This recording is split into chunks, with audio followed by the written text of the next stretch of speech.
প্রধানমন্ত্রী সন্তুষ্ট না হলে প্রয়োজনে দপ্তর পুনর্বন্টন বা নতুন উপদেষ্টা নিয়োগ দিতে পারেন। সকালে সচিবালয়ে নিয়মিত ব্রিফিংয়ে এই কথা জানিয়েছেন প্রধানমন্ত্রীর তথ্য উপদেষ্টা ডক্টর জাহিদুর রহমান। বলেন, সাইবার বুলিং ঠেকাতে আইনজীবী প্যানেল গঠনের বিষয়ে চলতি সপ্তাহেই প্রজ্ঞাপন জারি হচ্ছে। সরকারের কর্মকাণ্ডের তথ্য জানাতে মঙ্গলবার দুপুরে সচিবালয়ে নিয়মিত সংবাদ সম্মেলনে হাজির হন প্রধানমন্ত্রীর তথ্য উপদেষ্টা ডাক্তার জাহিদুর রহমান।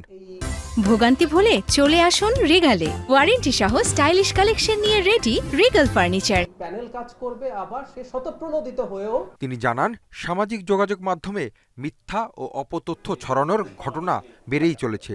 তাই সাইবার বুলিং ও অপতথ্য রোধে আইনগত বিষয় দেখভালের জন্য আইনজীবী প্যানেল গঠন করছে সরকার। সাইবার বুলিং বিশেষ করে নারীদের প্রতি এটা একটা মারাত্মক সহিংসতা। মানে আমরা রাস্তায় শুধু নারীকে গায়ে হাত দিলে সহিংসতা হয়, এটা ভুল ধারণা।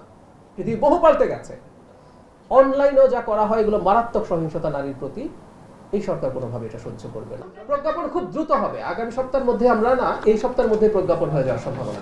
প্রশ্নের জবাবে উপদেষ্টা বলেন, প্রধানমন্ত্রী তারেক রহমান যদি মনে করেন মন্ত্রিসভার কোনো সদস্য ভালো কাজ করতে পারছেন না, তাহলে তার দপ্তর পুনর্বন্টন অথবা তার পরিবর্তে নতুন কাউকে দায়িত্ব দেবেন।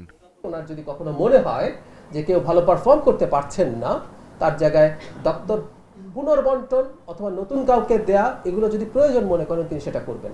কারণ দিনের শেষে জনগণের কল্যাণ সাধন করা প্রধানমন্ত্রী হিসেবে তার কোনো চয়েস বা কোনো সিদ্ধান্ত আরো বেটার করার সুযোগ যদি থাকে তিনি সেটা করবেন। মাইলস্টোনে বিমান দুর্ঘটনায় 1 বছরেও ক্ষতিপূরণ দিতে না পারা সরকারের ব্যর্থতা বলে মনে করেন উপদেষ্টা।